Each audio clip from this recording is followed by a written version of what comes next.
For the first டைமா கௌதம் மேனனும் தல அஜித்தும் சேர்ந்து ஒர்க் பண்ணிட்டு இருக்க பொங்கல் ரிலீஸா எதிர்பார்க்கப்படுற படம் என்னை அறிந்தால். 6 வருஷத்துக்கு அப்புறமா ஹாரிஸ் அண்ட் கௌதம் மேனன் காம்பினேஷன்ல என்னை அறிந்தால் படத்தோட ஆடியோவை ரிலீஸ் பண்ணிருக்காங்க. படத்துல மொத்தம் 7 சாங்ஸ்ங்க. அதுல 6 சாங்ஸ் தாமரை எழுதியிருக்காங்க. ஒரே ஒரு பாட்டு அதாரு உதாரம் மட்டும் நம்ம போடா போடி டைரக்டர் விக்னேஷ் சிவம் எழுதியிருக்காரு. விஜய் பிரகாஷ் அண்ட் கானா பாலா பாடியிருக்க அதாரு உதாரு பாட்டு தலா ஃபேன்ஸ்க்காக எக்ஸ்க்ளூசிவா பண்ண மாதிரி இருக்கு. நம்ம தலையும் அருண் விஜயும் ரவுடி பசங்களா இருக்கும்போது படத்துல இந்த பாட்டுக்கு குத்தாட்டம் போடுறாங்க போல. தார தப்பட்டன்னு வழக்கமான தலை பாட்டா இல்லாம வேற மாதிரி இருக்கு. அதாரு அதாரு அதாரு அதாரு உதாரு உதாரு காட்டாதே உதாரு. அடுத்து சுனிதா சாரதி அண்ட் ஹரிஷ் ரவிச்சந்திரன் பாடியிருக்க ஏன் என்னை பாட்டு. இங்கிலீஷ் லிரிக்ஸ்ல பாட்டு ஆரம்பிக்கும் போது வேற ஏதோ இங்கிலீஷ் ஆல்பத்தை ஓபன் பண்ண ஒரு ஃபீல் வந்தாலும் அனுஷ்கா தல அஜித்தை பார்த்து இம்ப்ரெஸ் ஆகி பாடுற பாட்டா படத்துல வருமோன்னு தோணுதுங்க. பசங்களோட காதலையே எக்ஸ்பிரஸ் பண்ணிட்டு இருக்க தமிழ் சினிமால பகல் நீளம் இரவு ஆழம்னு பொண்ணோட காதல ரொம்ப அழகான லிரிக்ஸ்ல கொடுத்திருக்காங்க தாமரை. அதுலயும் பாட்டோட இடையில சாக்ஸபோன் பிட்டு சான்ஸே இல்லைங்க. அப்படியே இந்த பாட்டோட இடையில கொஞ்சம் அயன் படத்தோட ஹானி ஹானி சாங்கோட ஃபீலும் வருதுங்க.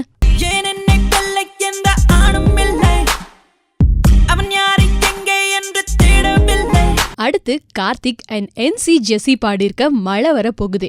அப்படியே மஞ்சள் வெயில் மறையுதே பாட்டோட ஃபீல்லையே இருந்தாலும் இடையில வர அந்த கிட்டார் பிஜி ராப் அப்புறம் இடையில வர வீணா டச்னு பேக்ரவுண்ட்ல கொஞ்சம் வெரைட்டி காட்டியிருக்காரு. படத்துல த்ரிஷாக்கும் அஜித்துக்கும் இடையில வர ஹனிமூன் சாங்னு நினைக்கிறேன். மழை வர போகுதே துளிகள் தூறுதே நனையாம என்ன செய்வேன்.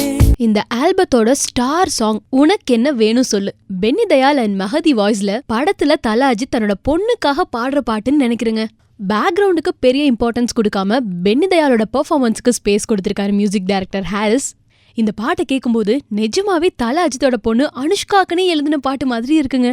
ஆனந்த யாழைக்கு அப்புறமா தமிழ் சினிமாக்கு இன்னொரு அப்பா பாட்டு கிடைச்சிருச்சு. உனக்கு என்ன வேணும் சொல்லு உலகத்தை காட்டச் சொல்லு புதுவிடம் புது மேகம் தேடி போவோமே. உனக்கென்ன வேணும் சொல்லு பாட்டோட அதே டியூன்ல நம்ம சின்மயி பாடியிருக்க பாட்டு தான் இதயத்தை ஏதோ ஒன்று. அந்த பாட்டை அப்பா தன்னோட மகளுக்காக பாடும்போது இந்த பாட்டை த்ரிஷா நம்ம அஜித்காக பாடுறாங்கன்னு நினைக்கிறேன். ஒரு ரொமான்டிக் சாங்கா சின்மயி பாடியிருக்காங்க. அந்த பாட்டுல கிட்டார் பேக்ரவுண்ட்ல வர டியூனை இந்த பாட்டுல பியானோல கொடுத்திருக்காங்க.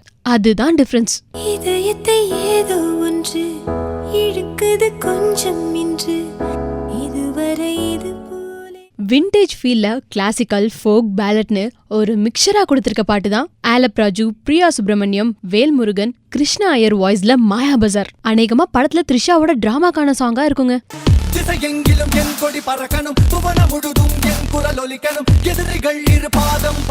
இந்த ஆல்பத்தோட கடைசி பாட்டு எல்லாரும் எதிர்பார்த்துட்டு இருக்க என்னை அறிந்தால் தேவனே கம்ரம், மார்க் தாமஸ் அண்ட் அபிஷேக் பாடியிருக்காங்க.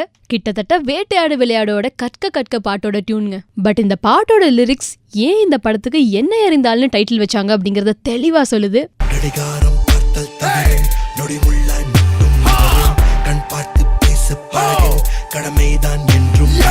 ஆல்பத்தோட ஒவ்வொரு சாங்ஸ்லயும் லிரிக்ஸ் ரொம்ப பவர்ஃபுல்லா இருக்கு. படத்துல கன்ஃபார்ம் ஹிட் அடிக்க போற பாட்டுன்னு கேட்டீங்கன்னா பென்னி தயால் பாடியிருக்க உனக்கு என்ன வேணும் சொல்லு, தேவன் ஏக்கம்பரம் வாய்ஸ்ல என்னை அறிந்தால், அப்புறம் தல ஃபேன்ஸ்னாலேயே ஹிட் ஆக போற அதார் உதார் பாட்டு. இது எல்லாத்தையும் தாண்டி தல அஜித் அண்ட் கௌதம் மேனன் சேர போற முதல் படம். 6 வருஷத்துக்கு அப்புறமா நம்ம கௌதம் மேனனும் ஹாரிஸும் சேர போறாங்க. மின்னலே, வேட்டையாடு விளையாடு, வாரணம் ஆயிரம் மாதிரி ஒரு பவர்ஃபுல் ஆல்பமா எதிர்பார்த்த அளவுக்கு இந்த ஆல்பம் அவ்வளவு ஸ்பெஷலா இல்ல.